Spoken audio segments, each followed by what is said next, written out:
Wan nahyu 'anil munkar kadzalik. Demikian pula nahi mungkar juga punya syarat. Syarat yang pertama, anta'lama anna hadza mungkarun bidalil syar'iyyi. Hendaknya kita mengetahui kemungkaran ini mungkar menurut dalil syariat. Wala bidzauq, bukan dengan perasaan. Wala bil adah, bukan dengan kebiasaan. Wala bil ghairihi, tidak pula dengan yang lainnya. Jadi harus mungkar menurut dalil syariat. Kalau masih ikhtilaf, beda pendapat, itu kita tidak boleh nahi mungkar. Jadi masih beda pendapat, tidak boleh mencegah lalu dianggap itu mungkar. Padahal ini wilayah beda pendapat. Nahi mungkar itu harus diketahui perkara mungkar itu bidalil syar'iyyi, dengan dalil syar'i, bukan hanya menurut perasaan atau menyelisihi adat kebiasaan. Jadi orang dicegah dari melakukan sesuatu hanya karena menyelisihi kebiasaan. Nah, ini tidak benar. Kalau kita mencegah orang melakukan sesuatu, maka orang itu kita cegah karena adanya dalil syar'i. Ada qala Allah atau qala Rasul, atau dia sudah menjadi ijma' atau dengan kias yang sahih. Kalau tidak seperti itu, maka tidak boleh kita mencegah perkara yang mungkar menurut perasaan atau karena dianggap menyelisihi kebiasaan. Boleh jadi itu menyelisihi kebiasaan tapi benar, bisa jadi. Bapak Ibu ingkang dipun mulyakaken Allah Subhanahu wa taala, bisa jadi menyelisih kebiasaan tapi benar. Karena kadang-kadang orang hanya menurut perasaan. Di satu tempat yang masyarakatnya belum ngaji, belum terbiasa menutup aurat, maka orang yang menutup aurat sempurna jadi bahan gunjingan. Mungkin enggak? Mungkin. Ketika anaknya tiru-tiru malah disenani, "Wah, iki aja tiru-tiru kono." Nggih mboten? Kenapa? Karena ukurannya perasaan. Wah, kok iki beda karo liyane, ndelokne kanca-kancamu kae lho. Rambutnya do ketok, antingnya ketok, gelange yo ketok. Kayak apik to, pupune barang ketok. Wah, iki kok kruduk-kruduk ngene sesuk ora payu rabi. Karena ukurannya perasaan. Maka ukurannya dalil syar'i. Anaknya sudah benar, kenapa malah dicegah? Nonton yang seperti itu kadang-kadang ada. Maka itu bukan nahi mungkar, justru malah sebaliknya, karena dia hanya menuruti perasaan. Padahal dalam Al-Quran, dalam hadis, tidak sedikit ayat yang menganjurkan untuk menutup aurat, bahkan hukumnya wajib, apa meneh pas sholat. Jadi jangan sampai kemudian mencegah orang melakukan sesuatu yang menurut perasaan itu buruk, padahal ternyata itu baik. Bapak Ibu ingkang dipun mulyakaken Allah Subhanahu wa taala, anaknya sudah ngaji di tempat yang benar. Pada saat ngaji, dia dijauhi di pengajiannya. Kita sebagai umat Islam tidak boleh membuat sesaji misalnya. Begitu nang omah, ternyata kemudian orang tuanya mau bikin sesaji, dia ndak mau. Wah, niku kula mboten, Pak. Lalu rasah ngaji, gurumu sesat. Bisa ndak seperti itu? Mungkin apa mboten? Mungkin. Karena ukurannya perasaan. Pada saat dia ketemu dengan temennya, ternyata dapat pemahaman karena diajari sama temennya. Bapak Ibu-ibu yang dipun mulyakaken Allah Subhanahu wa taala, tidak boleh memuliakan dengan pemujaan kepada benda-benda pusaka. Dia sudah paham itu. Sasi suro, orang tuanya mau membuat uborampe untuk benda pusakanya. Wes dipasrahke warna-warna nang tumpeng ketan kolak sego golong begitu kan. Anaknya tahun wingi gelem ndongani. Bismillahirrahmanirrahim, Nyai Among Kiai Among iki lho tak sangoni tumpeng ketan kolak sego golong, gelem. Begitu sudah tahu ternyata ndak mau. Orang tuanya nganggap anaknya sesat apa ndak? Orang tuanya nganggap anaknya sesat, wah saiki sakloke nang masjid ngajaran wis ra gelem, nah kaya biyen-biyen, lalu kemudian ora oleh ngaji. Lah ini bukan nahi mungkar, sebab hanya berdasarkan perasaan, harus berdasarkan dalil syar'i bahwa itu mungkar. Nah ini banyak orang terjebak melarang orang melakukan sesuatu padahal yang dilarang adalah perkara yang baik. Saya kemarin sempat ketemu dengan orang, dia cerita masjid ngajaran. Nah, dia bilang gini, masjid ngajaran nggak muti pak, Masjid Al Fajar Kidul Dalan. Oh Masjid Al Kacung nih kok apa? Itu ngobrol sama saya sendiri. Dia bilangnya Masjid Al Kacung. Saya bingung. Saya tanya Al Kacung apa toh? Aliran Kathok Conglang kan nih kok? Oh numpulong gih Kathok Conglang lho pak. Iya. Bapak Ibu ingkang minul ya, banyak orang yang tidak tahu bahwa nyuwun sewu di dalam masalah ini memang Nabi Shallallahu Alaihi Wasallam ngendika kalau pakaian laki-laki itu dianjurkan untuk tidak menutup mata kaki, apalagi pada saat sholat. Nah, baik, itu sebagai ilustrasi saja. Demikian pula kalau di situ nyun sewu, kalau masih ada ikhtilaf ulama, jadi masih ada perbedaan pendapat, itu tidak boleh dicegah. Kita tiba-tiba datang ke masjid yang melaksanakan kunut, ora oleh, ya keliru. Ini wilayah perbedaan pendapat, tidak perlu nahi mungkar karena ulama beda pendapat. Ora perlu diseneni sak kunut mau diseneni, tidak perlu.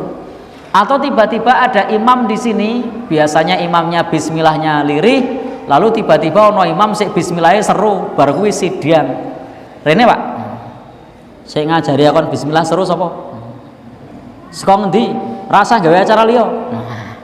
Mungkin tidak seperti itu. Mungkin padahal itu masalah perbedaan pendapat. Ya sudah, masalah seperti itu jangan dilarang, itu perbedaan pendapat, saling menghormati. Ono sik duduk tasyahudnya pas sholat 2 rakaat itu duduknya tidak tawaruk, duduknya iftiros, langsung takmir masjid panggil, siapa mau? Oh Mas Rohmat, ini Mas Rohmat ngaji nanti weh, kalau mau sholat gitu misalnya. Lah ini masalah perbedaan pendapat, tidak ada namanya nahi mungkar dalam perkara perbedaan pendapat. Jangan sampai kemudian keliru nanti terus dalam masalah ikhtilaf ngengkel, pokoknya sing bener mung aku. Nah, kalau nahi mungkar dalam masalah ini tidak ada.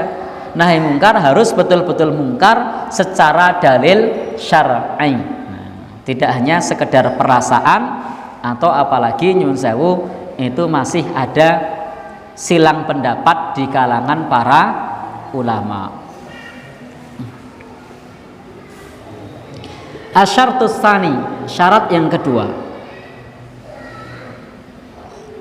Syarat yang kedua, kita betul-betul mengetahui bahwa orang yang menjadi target nahi mungkar itu melakukan kemungkaran. Karena fala yajuzu antanha, maka kita tidak boleh melarang seseorang padahal kita tidak mengetahui orang tersebut melakukan kemungkaran atau tidak. Maka Bapak Ibu ingkang dipun muliakan Allah Subhanahu wa taala, dan kita juga nyun sewu Bapak Ibu di dalam masalah ini, di dalam bab ini tidak boleh nahi mungkar dengan cara memata-matai. Memata-matai apa ya? Ngintili. Nah, jadi orang dikintil, dia mengkonek ngelakoni dosa arep diseneni, emang sengaja diikuti. Wah kok orang keliru ya, wah kok orang keliru ya, wah kok orang keliru ya. Nah, begitu keliru langsung nah tidak boleh. Nah, jadi jangan dicari salahnya. Kalau dicari salahnya, setiap orang pasti ada salahnya. Nah, tetapi kita nahi mungkar atas apa yang kita ketahui, bukan apa yang kita cari. Jadi kalau nahi mungkar atas apa yang kita cari, ya setiap orang pasti pernah melakukan kemungkaran. Nah, pasti pernah melakukan kemungkaran. Maka di dalam masalah ini kita tidak boleh mencari-cari kemungkaran orang lain atau mencari-cari kesalahan orang lain. Kadang-kadang hanya karena dendam pribadi misalnya, terus dicari-cari. Goleki salahe apa to? Ternyata keliru, diviralke. Biasanya dia makan selalu pakai tangan kanan, tapi pas nyupir ternyata makannya pakai tangan kiri. Langsung diambil video itu. Seorang kiai haji makan pakai tangan kiri, oh diviralkan. Baik. Meskipun itu juga keliru, tapi kan nyun sewu tidak dicari-cari mestinya. Makan pakai tangan kiri keliru ya, walaupun nyopir keliru, tetapi tidak dicari-cari. Maka Bapak Ibu ingkang minulya, demikian pula di dalam masalah yang lain. Tahu-tahu ketahuan dia bentak istrinya misalnya, lalu kemudian orang ngono kuwi bojone misalnya, wah diikuti. Nah, tidak boleh. Jadi jangan pada saat nahi mungkar itu menyentuh wilayah yang sifatnya nyun sewu memata-matai, mencari-cari kesalahan. Bapak Ibu-ibu ingkang minulya, kalau dicari-cari begitu ya tidak hampir semua orang atau hampir semua orang pasti pernah melakukan kemungkaran. Maka harus betul-betul yakin orang itu melakukan kemungkaran. Orang ini lagi minum khamr, kita melihat dan menyaksikan, ya sudah, berarti tepat kita nahi mungkar. Tapi kita tidak tahu, hanya karena melihat ada botol nang sorwet empring, lalu kemudian sing diomahi sapa to? Lek rene. Wis dadi wong tuwa mbok didik anak sing apik, ora ngombe. Padahal sing ngomong liwat. Bisa enggak seperti itu? Bisa. Maka harus betul-betul menyaksikan, jangan sampai kita tidak mengetahui lalu kemudian tiba-tiba melakukan nahi mungkar hanya karena melihat botol di bawah pohon bambu, karena pite empring nang pomane dhewe, ternyata ada orang lewat buang di situ. Nah, jadi harus betul-betul tahu, tidak memata-matai atau tidak berdasarkan persangkaan. Asyartus talis, syarat yang ketiga, hendaknya mempertimbangkan. Nah, jadi syarat yang ketiga, Syekh Shalih bin Utsaimin mengatakan hendaknya mempertimbangkan kemungkaran tersebut dari 4 sisi. Nah, dari 4 sisi. Pertama, ayyazulal mungkar bil kulliyah. Nah, kemungkaran hilang secara totalitas. Maka hukum nahi mungkar ini wajib. Jadi ketika kita kasih tahu masyarakat itu meninggalkan perkara yang mungkar, maka memberitahu dan mencegahnya hukumnya wajib. Maka bisa jadi Bapak Ibu ingkang minulya, ketika ada orang melakukan kemungkaran, dia betul-betul tidak ngerti, lalu kita kasih tahu kalau ini mungkar, ini dosa, ini tidak boleh, lalu dia berhenti, maka hukum ini wajib. Ada seorang yang kita ketahui soleh, tapi ternyata dia masih melakukan bisnis ribawi, lalu kemudian kita kasih tahu kalau itu riba, lalu berhenti, ya sudah, berarti memberitahunya itu mencegahnya hukumnya wajib. Bapak Ibu, ada orang non muslim, orang kafir masuk Islam karena dari Eropa, dari Amerika sudah masuk Islam, di sini minumnya masih minuman keras terus, dia tidak ngerti, taunya Islam boleh. Kita punya persangkaan kuat, nek ngerti paling ditinggal. Ya sudah, kita kasih tahu dan betul ditinggal, maka ngasih tahu ini hukumnya wajib. Situasi kedua. Situasi kedua itu adalah berkurang ayyakillah wa illam yazul bijumlatihi. Meskipun secara hakikat dia masih ada, tapi berkurang, sudo. Jadi kalau kita kasih tahu maka dia berkurang. Ada orang yang hobinya berjudi, menelantarkan anak istri. Lalu kalau kita kasih tahu dia berkurang. Mbok kowe iki ngelingono, bojomu iki butuh mangsa, anakmu butuh sangu sekolah, ora mung nggo seneng dhewe. Sing ngandani Pak Sugeng manut takmir masjid misalnya ini. Dan dia berkurang. Yang tadinya itu kalau tiap malam berjudi atau seminggu sekali mesti, ini berkurang. Berkurang jadi berapa?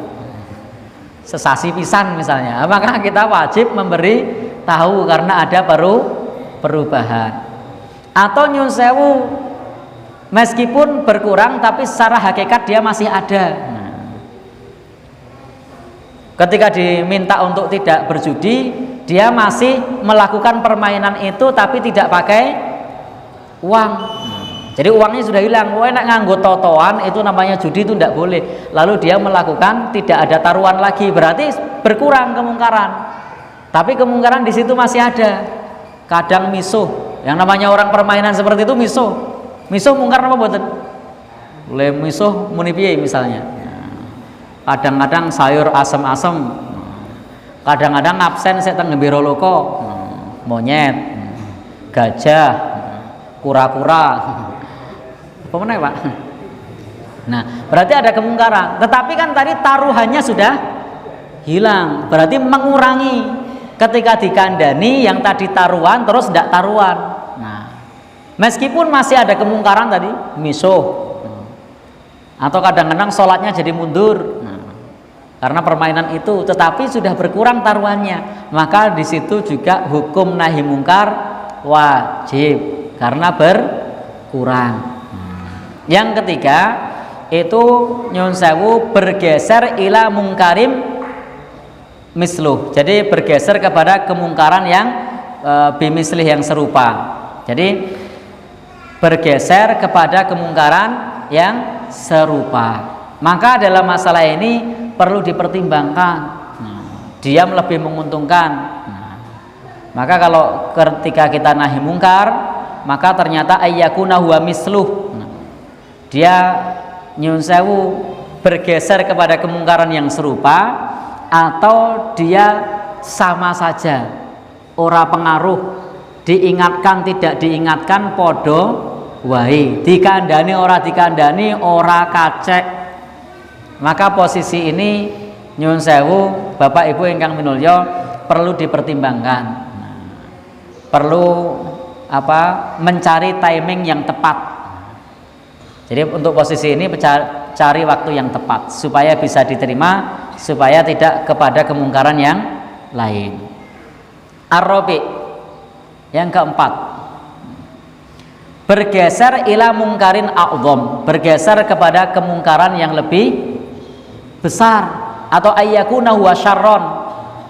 Nah, ketika kita melakukan nahi mungkar, dampaknya lebih buruk, mudaratnya justru malah lebih besar. Maka dalam masalah ini nahi mungkar hendaknya dipending, ditinggalkan untuk sementara waktu.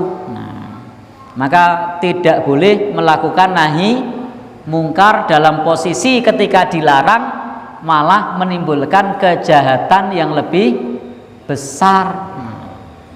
Bapak Ibu ingkang dipunmulyakaken Allah Subhanahu wa taala, itu situasi-situasi yang perlu dipertimbangkan.